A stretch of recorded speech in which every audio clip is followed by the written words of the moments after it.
Greetings in the name of the Lord. I appreciate the the honor and the privilege of being able to come to you in the middle of the week. We usually show these Wednesday evening, and it's an honor to be able to share this time together with you. I'm very excited about this coming Sunday and the outdoor service. It's going to take quite a bit of work and coordination. I think I'm going to be on the roof, and we're going to be parking the folks up near the shed. We're going to try to blast the sound up toward the field so we don't rattle too many neighbors' windows. The trailer park up in the top, way up over the top of the hill, maybe we'll win them. But nonetheless, we're going to have some fun, and I look forward to that. Please pay attention to all the announcements and to any emails and texts that you may receive from the team, keeping you aware of the whole process.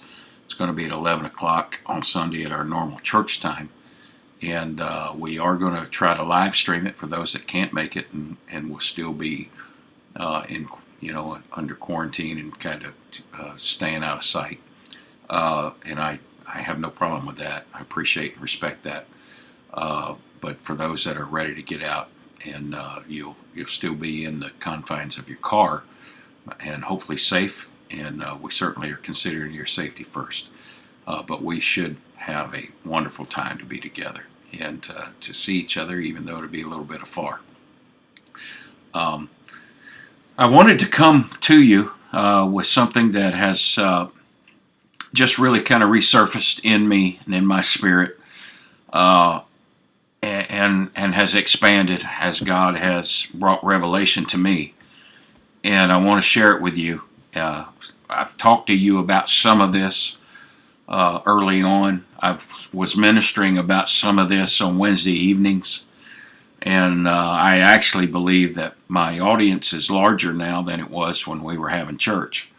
And so for those that maybe weren't here with us or able to be a part of this and be with us on Wednesday evenings, I pray that this is a blessing. Last year, the Lord dealt with me about an understanding of the promised land of my own life, and to define arenas of my life as property, as land, and different portions of land that I have with God. I have the land of my family. That's some property that's of special value that we fight the enemy over. It's property.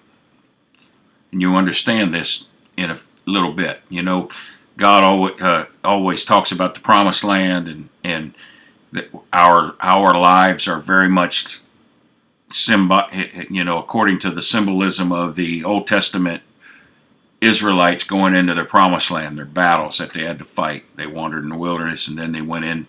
They had to defeat the enemy there, but they were given the promise that it was theirs, but they still had to fight. You have God's promises of blessings in your life in a lot of areas of your life. And I look at that as real estate. It's property. It's land. And you've got the land of your family. You've got your financial arena of your life. That's an area of land.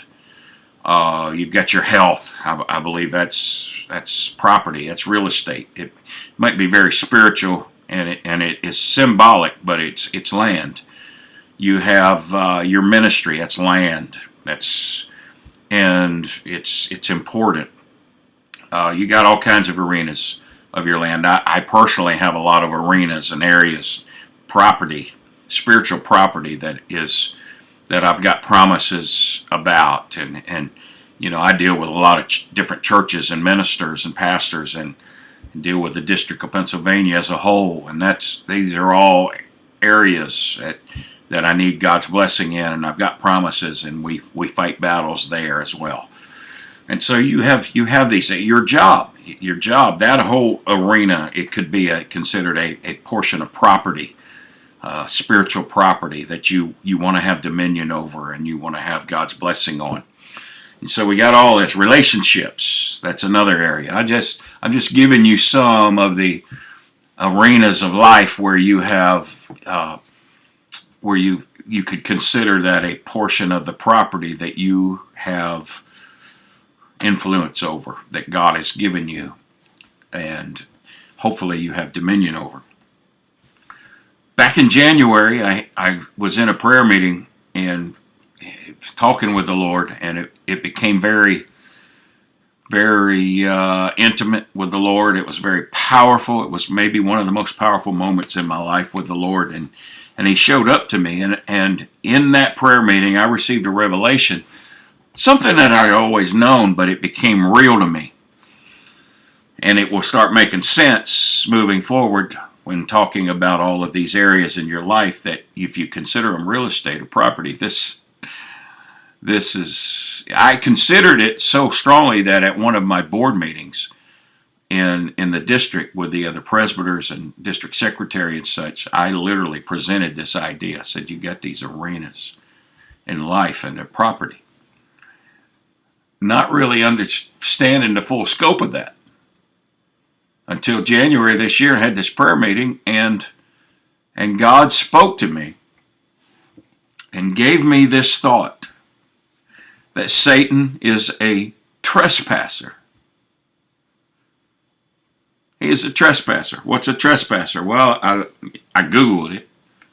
It says it's a person entering someone's land or property without permission. It's a trespasser on his land. And of course, there's a lot of other similar definitions. Being on someone's land without permission. And once there, anything they do is illegal and is improper and is wrong. And you have a deed to your property in the literal sense. When you have property and own property, it's your home, your property. And in this country, in America, we have certain rights, property values that we can exercise. Thank God for them. A lot of nations in the world, people don't have the kind of rights we do. But when you have that deed that says it's yours, somebody's really, folks are really not allowed on your property unless they have your permission. And if they come on it without your permission, they are trespassers. This is what Satan does. In all of these arenas of your life, he will exert his influence and show up uninvited, and he is a trespasser. You have a deed to your spiritual properties, which really is a written contract.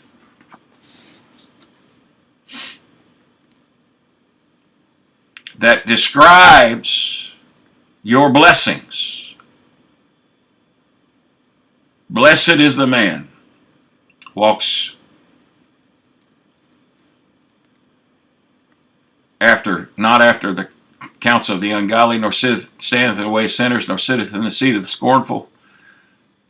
But his delight is in this contract, the law of the Lord, and in his law doth he meditate day and night. And when he's got these things right, his leaf shall not wither. He's whatsoever he does with his hands is going to prosper. It's going to be like a tree planted by the rivers of water. You have all these promises, and they expand in here. You can read about the promises about your family. These promises are to you, your children, their children too. All these spiritual promises that are handed down generationally. The blessings of finance. God shows you and gives you a contract here. Contract of rewarding you for giving and tithing and these kind of principles. He rewards you for your worship. He blesses you for your worship and your faithfulness. He helps you in all these arenas of life. And so Satan tries to jump into the mix and trespasses. So what do? Well, that brought me to another place where, as I was progressing through all of this understanding, that it just really became clear to me that you declare this word really and declare your deed in prayer.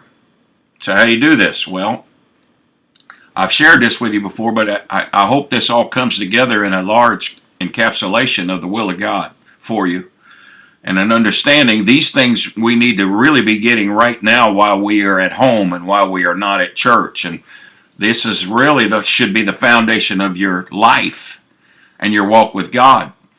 Church, while I think it is important and it is an outcropping of a walk with God, it is really not the essence of your walk with God. We are discovering that. Your essence of your walk with God is your relationship with Him that you develop in prayer. Jesus was having conversation with Simon Peter, and He's talking to him about, whom do men say that I, the Son of Man, am? And he says, well, some say you're John the Baptist, others Elias or Elijah, and others Jeremiah or one of the prophets. And he saith unto them, but whom say ye that I am? And Simon Peter answered and said, Thou art the Christ, the Son of the living God.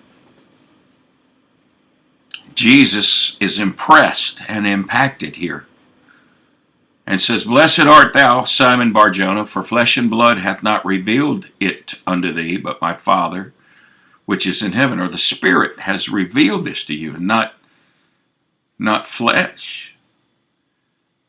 And since you know who I am and have this relationship, and apparently it's closer than what he even thought it was.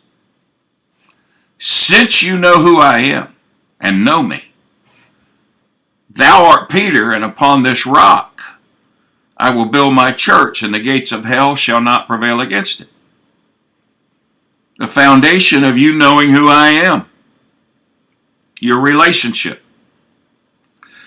And I will give unto you the keys of the kingdom of heaven, and whatsoever you bind on earth shall be bound in heaven, and whatsoever thou shalt loose on earth shall be loosed in heaven. So, based on his relationship with Jesus and knowing who he was, he said, I'm going to give you the keys to the kingdom. And the gates of hell are going to try to prevail against you, but they are not. Because I am going to give you the authority to bind and loose. Bind and loose. So we have this contract or deed to our walk with God. This is our contract or our deed, which we enforce in prayer. We enforce this. Why do we have to enforce it? Because Satan trespasses. And remember, Jesus told you all he has come for is to kill, steal, and rob and destroy. And so he tries to steal and rob from you. And you have this authority to bind him or stand upon the contract and declare it and release God's blessing and bind his hands. You throw him off of your property in prayer. Now, here's the thing you got to recognize. He's going to come back tomorrow. You got to keep throwing him off, because we're not allowed to throw him in jail. Jesus is going to do that. He's going to have that done. Actually, an angel is going to take care He's going to be cast and chained for 1,000 years, and he's eventually going to end up in the lake of fire. He's eventually going to be done. But until then, he is loosed. And we have to deal with him, with his trespassing. He's going to come on your property unannounced. He can sometimes come on your health unannounced and mess with you. You bind him. You declare healing in Jesus' name. By his stripes I'm healed. You rebuke him. And it's not always the devil that makes us sick, but sometimes he has power to bring things upon us. He messes with your relationships. He messes with your family. He wants to he'll mess with everything in your life, and you have to pray over those things. Everything you've got a promise for, you still have to fight the battle, and the battle is to get the trespasser out of the way and to release God's blessing, to release the things that he said that he would do.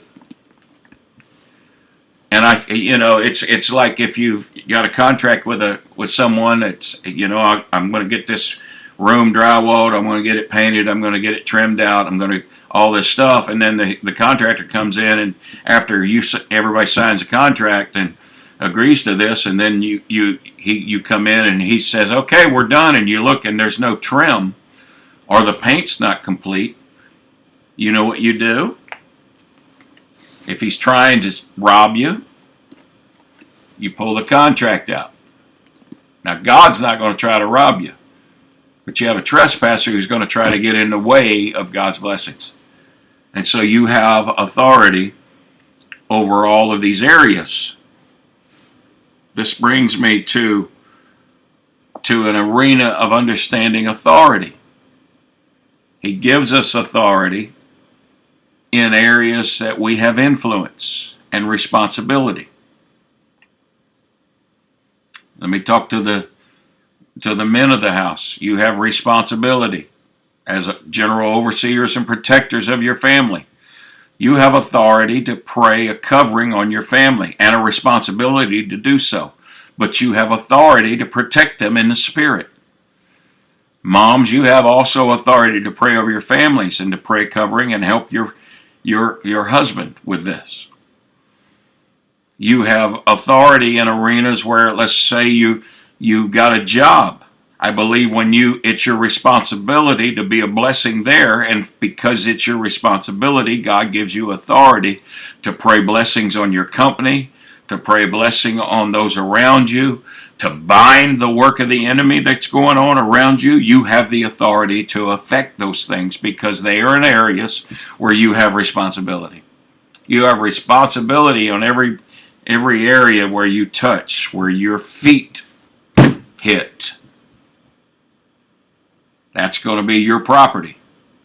That's your land. Everywhere you walk, everywhere God takes you, that's your authority. That's your responsibility. And with the responsibility comes the authority.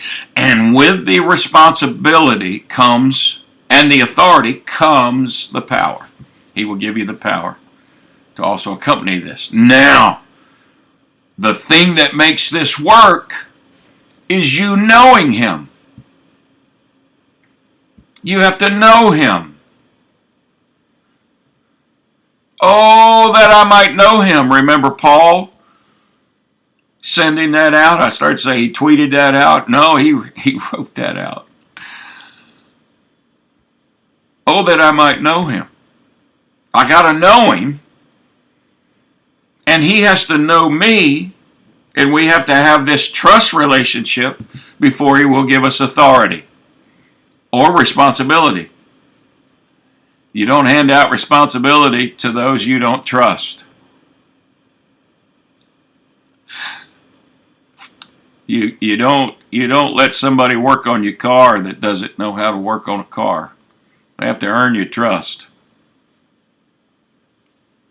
And so if you want to, this is something you really need to know. You want to learn how to fish, you talk to somebody that catches fish.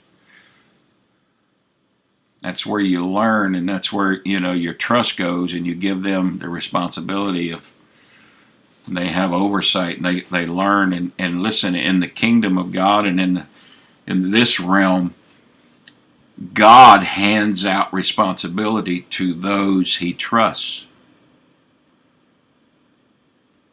Somebody said, man, I want to be in charge of this. I want to be in charge of that. But if you're not faithful, you're not going to earn anybody's trust. If you're always late, you won't earn anybody's trust. You have to earn trust to get responsibility, and with responsibility, then you get handed authority to fulfill it. If you're going to give somebody the responsibility to do something, then you got to give them the authority to do it. And God always does that. And so while the scriptures might say that all of this power, I give you power and authority over all the power of the enemy, if he doesn't know you, if he doesn't know you,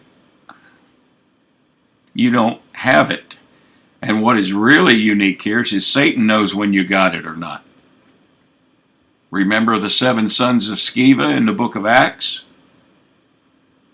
who thought they could just cast out devils like they saw the apostles doing this?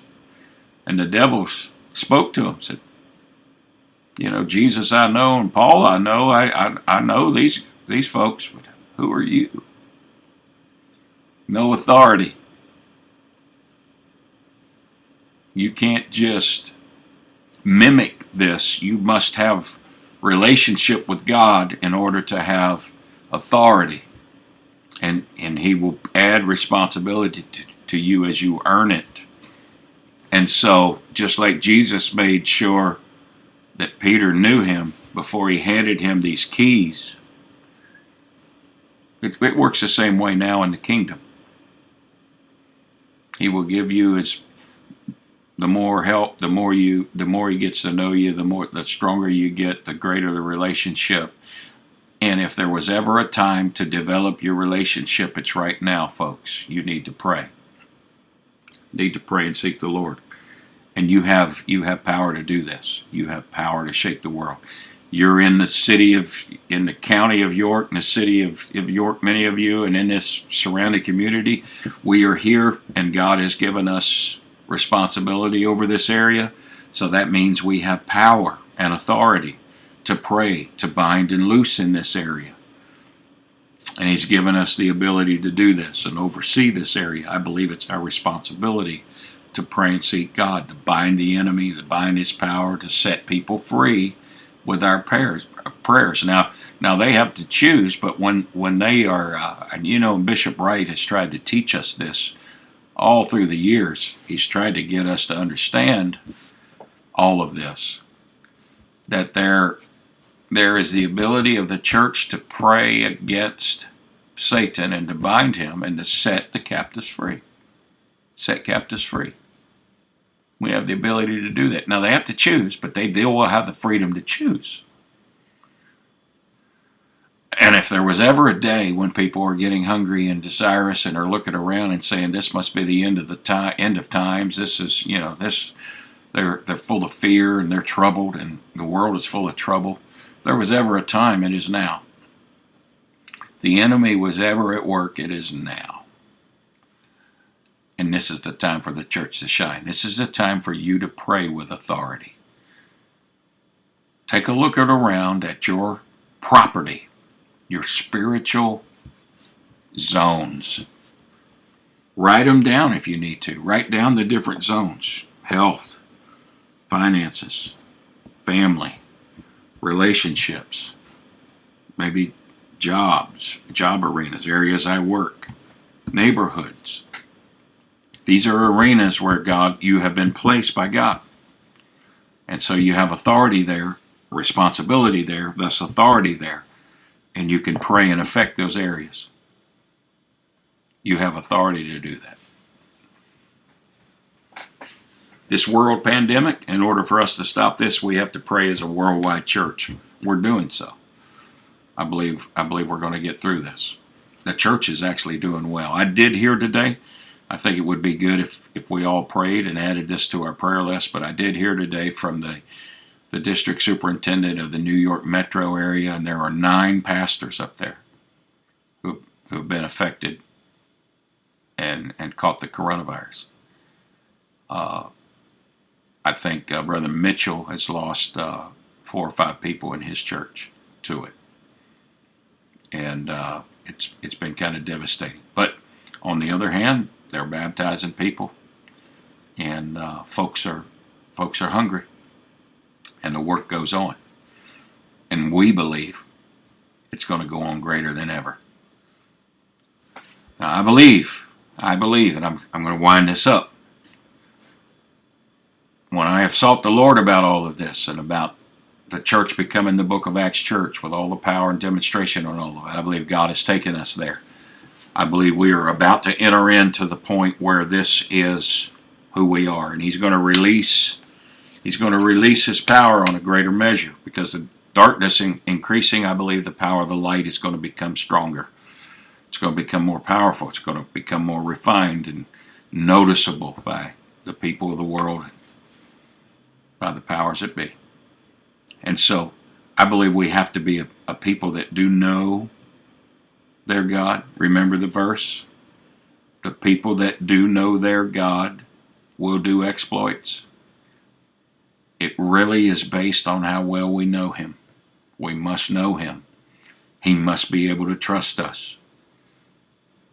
Develop that prayer life so that God can trust you.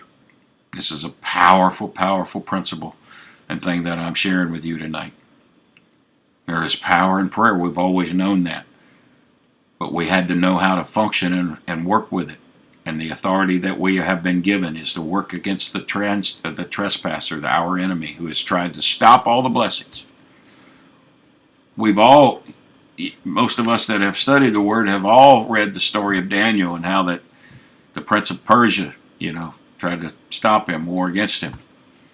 And the angel said, the Lord heard you the first time you prayed, but He had to pray and pray and pray and pray days and days and days before the answer came. Because the enemy's always at work to stop it.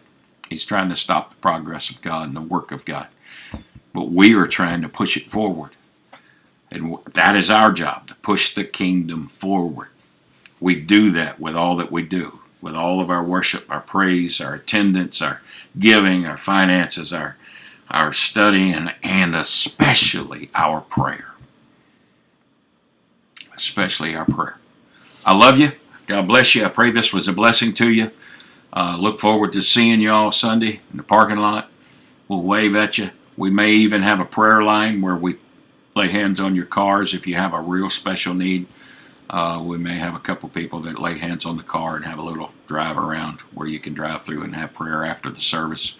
We will let you know if we can work that and facilitate that. God bless you. Love all you. And blessings in Jesus' name. You are the God of the breakthrough. Oh, and when I can't see my way through, and